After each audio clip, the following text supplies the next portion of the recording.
Hi everyone, this is Renz Brizo, a second year of Bachelor of Science in Customs Administration college student. And welcome again to my second video recorded discussion. May I present to you my presentation for today. And that is all about the administrative provisions in CMO or Customs Memorandum Order number 22 series of 2010, or also known as the Revised Customs Port Operations Manual. So this is our only learning objective, which is to be able to know all about what is administrative provisions in Customs Memorandum Order or CMO number 22 series of 2010, or also known as the Revised Customs Port Operations Manual. So at the end of this video, you can rest assured that you will have grasped all of the concepts that I outlined earlier. So now, without any further ado, let's get started. So now let's tackle the administrative provisions under section 1 entitled Base Service Section or Equivalent Office. The Base Service section is in charge of boarding formalities in the entrance and clearance of foreign vessels. It is also supervises and implements security measures in the discharging or loading of import or export shipments, as well as to incoming or outgoing crew, passengers, and visitors on board such vessels. So the base service section shall be headed by a chief, who shall have direct supervision and control over all personnel therein. He shall issue instructions to the customs senior boarding officer, and who shall in turn be held responsible for their proper execution of the instructions given from time to time and to render reports. So, who shall always wear the appropriate and prescribed uniforms and insignia, nameplate, customs badge, black shoes, and regulation cap?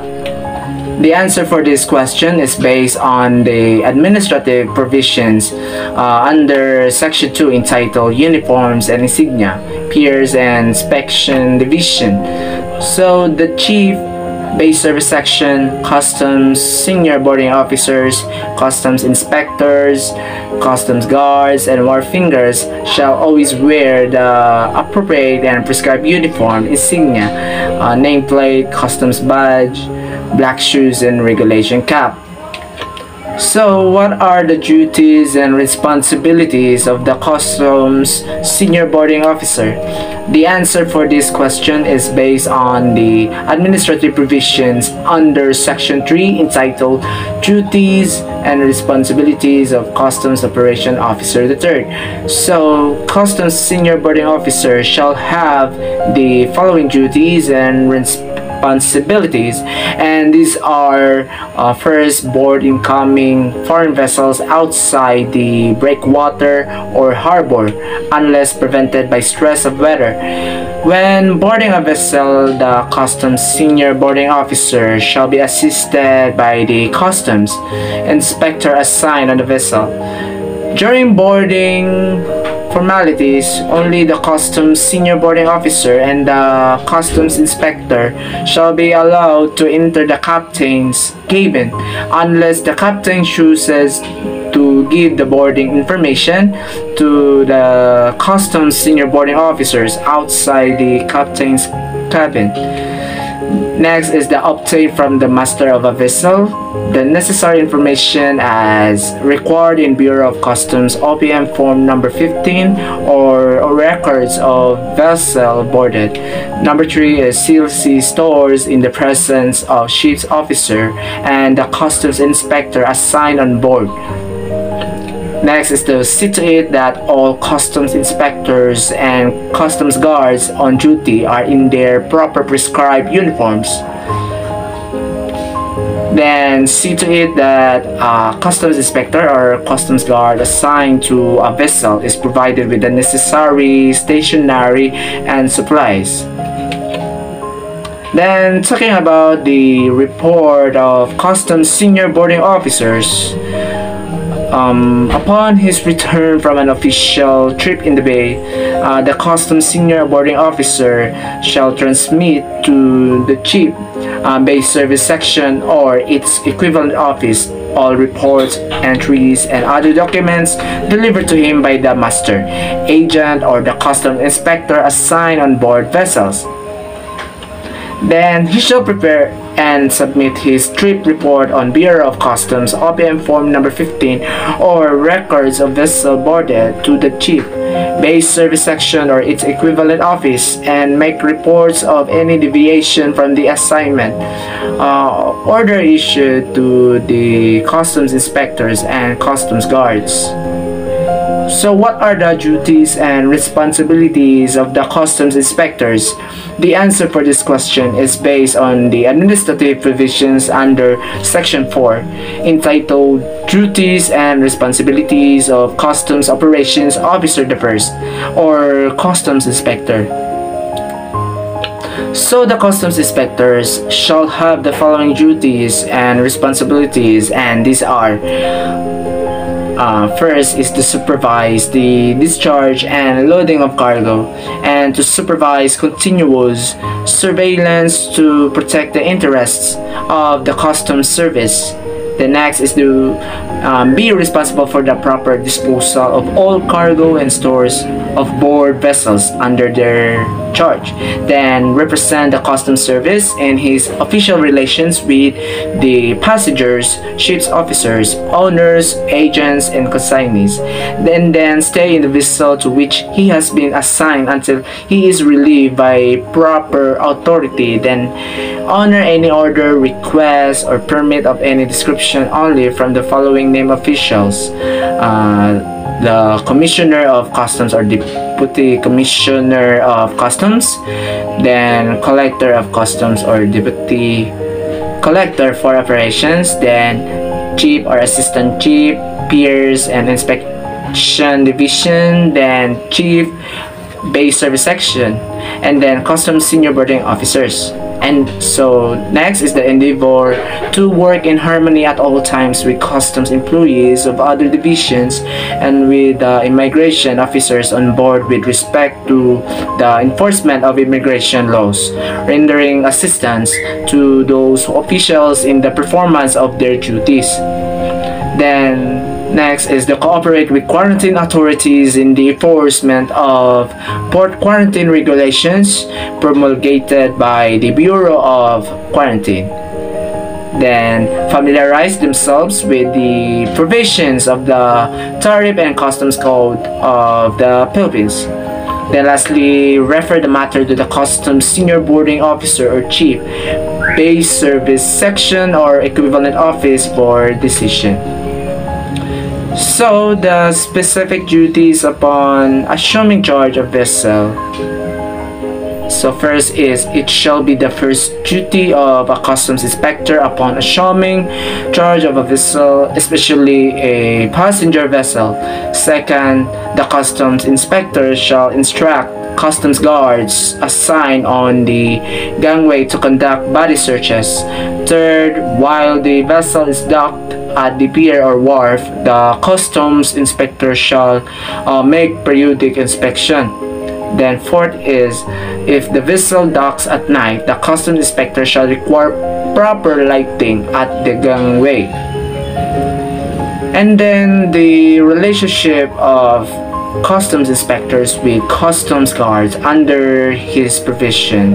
So the customs inspector shall see to it that the customs guards assigned on the vessel are in complete uniform and present a neat and clean appearance. Next is, he shall report to the customs senior boarding officer on duty the unexplained absence of any customs guard. Then an efficiency report for customs guards shall be submitted by the customs inspector for each vessel. Next is, he shall maintain a logbook to keep a record of events during his tour of duty. So to include customs guard or guards sent ashore or to another vessel on official business, specifying the following, and these are the time of departure, nature of business, destination, where and when he is to report upon the completion of his business, and time return. So it is essential that an accurate check be secured on all cargoes discharged from and loaded on a vessel. Then lastly, he shall submit the discharging sequence and or inward foreign manifest July received in the logbook. Then talking about the report after termination of duty. First is he shall immediately report to the Chief Pay Service Section and submit all reports relative to his assignment to the latter, who shall properly endorse them. Second is upon submission, he shall register the time and date of his vessel's departure. So the reports of customs inspector shall include supporting documents the following, and these are: first, July, accomplished inspectors. Second is certificate of lading ship side permits. Third, accomplished certificate of inspection. Fourth, certificate of date of last cargo discharge. Then fifth is clearance indicating the time and date sales. Then general permit, and lastly all shipping document. So, who shall supervise the receiving, handling, and releasing of shipments at the piers?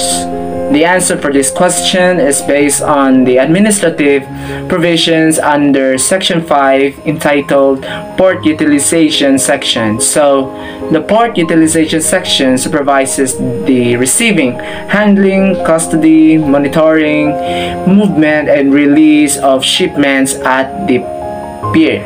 So, this will be headed by a chief who shall perform the following instructions, and these are supervise all wharfingers, assistant wharfingers, customs guards, and customs gatekeepers. Then act on all written reports, then be responsible for the conduct of all personnel under him, then require all wharfingers, assistant wharfingers, customs guards, and customs gatekeepers to be in complete uniform, then assign his personnel as fairly as possible, then exercise direct supervision, then inspection inside the customs zone as frequent as possible, then see to it that cargoes are transferred properly to bonded carriers. So what are the duties and responsibilities of the wharfingers? The answer for this question is based on the administrative provisions under Section 6 entitled Duties and Responsibilities of Assistant Customs Operations Officer or wharfingers. So at the pier, there shall be one wharfinger in charge of each pier. He shall exercise effective supervision over the arrastre regarding receiving and delivery of cargoes. And then for the outside or off-dock, there shall be one wharfinger in charge of outside of dock, who shall be responsible for the efficiency and discipline of customs personnel, and also he shall receive the transfer not from the customs guards, and then he shall supervise the stripping of the container. So what are the duties and responsibilities of the designated assistant wharfingers? So the answer for this question is based on the administrative provisions under Section 7 entitled Duties and Responsibilities of Assistant Customs Operations Officer or Designated Assistant Wharfingers. So when it comes to Section 7, each cargo, shed, or warehouse shall be under the direct charge and supervision of an assistant wharfinger. Then prepares, rates, and submits rating to the wharfinger in charge of the pier, and also supervises the opening and closing of the cargo shed or warehouse, and also shall not allow unauthorized persons inside the cargo shed or warehouse, and also shall assist the wharfinger in charge of the pier and to execute all his order. So what are the duties and responsibilities of the customs guards? The answer for this question is based on the administrative provisions under Section 8 entitled Duties and Responsibilities of Assistant Customs Operations Officer or Customs Guard. So, at the pier, they shall see to it that no inflammable, dangerous, and obnoxious cargoes are discharged on the dock without permits. See to it that all deliveries are made and recorded on the delivery sheet. Then for the outside or off dock, they shall see to it that no person is allowed to board the vessel without a pass, and conducts body searches on all persons, and also check cargoes being discharged, and shall see that no empty lighters stay alongside the pier without permit. And then for outside CY or CFS of dock, he shall assist the shed or warehouse wharfinger in supervising of cargo inside the shed or warehouse by the arrastre operators, and assist the shed or warehouse wharfinger in attending the inventory of bad order cargo and sign the bad order inspection certificate. So, what are the duties and responsibilities of the designated customs gatekeepers? The answer for this question is based on the administrative provisions under Section 9 entitled Duties and Responsibilities of Assistant Customs Operations Officer or Designated Customs Gatekeepers.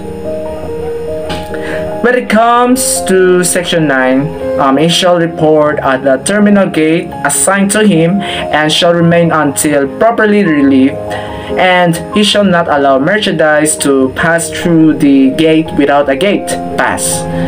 And also, they verifies and collects the customs copy gate passes, and customs gatekeepers assigned at the exit gates is required to open all empty containers to verify and shall keep record of the permits issued.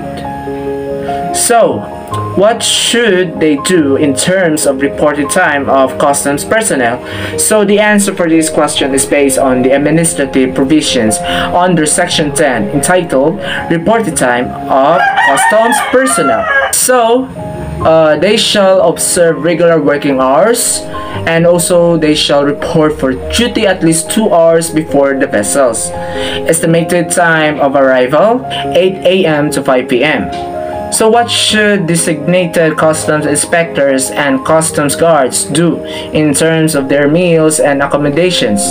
The answer for this question is based on the administrative provisions under Section 11 entitled Meals and Accommodations for Designated Customs Inspectors and Customs Guards. So, when they are on the board vessel, when necessary, the customs senior boarding officer shall invite the master to customs regulations, which require the serving of meals and suitable accommodations to customs inspectors and guards on board. And then, when they are on the output or travel expenses, customs inspectors and customs guards shall be allowed suitable accommodations for board and lodging. So, finally, we are now at the last section of administrative provisions in Customs Memorandum Order or CMO number 22 series of 2010, or also known as the Revised Customs Port Operations Manual, which is the section 12 entitled Leave of Absence. So by the way, when we say leave of absence, it is a permission for an employee to be away from work for a period of time. It might be voluntary, mandatory, paid, or unpaid. So, the application for vacation leave shall be filed and approved before such leave of absence is enjoyed by any officer or employee, unless prevented by unforeseen circumstances beyond his control. So, application for sick leave shall be filed within 2 days after return to duty, and if in excess of 3 days, shall be supported by a medical certificate. any officer or employee detained by causes beyond his control and unable to report for duty at the prescribed hour of reporting must notify the office in which he is employed to that effect within 2 hours, if practicable, of such prescribed hour on the first day of absence. Absence from duty without prior permission will be cause for disciplinary measures unless satisfactorily explained. So that is all the parts of my second recorded discussion, and I hope all of you have learned something from this video. So thanks for listening and God bless.